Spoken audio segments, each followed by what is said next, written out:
Of course, I'm a Yoòbá girl. Ẹniola Abosede ọmọ Saliu lórúkọ tèmi, ọmọ Yoòbá Àtàtà ni mí. Òwe Yoòbá a máa ń sọ wípé wàá dirú, wàá dìgbà.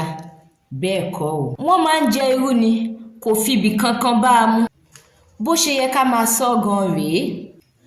Wàá dirú, wàá dìgbà. Irú òǹkà Yoòbá ni. Wọ́n máa ń fi irú wé nǹkan tó pọ̀ bí àpẹẹrẹ ọ̀rọ̀ ọ̀run.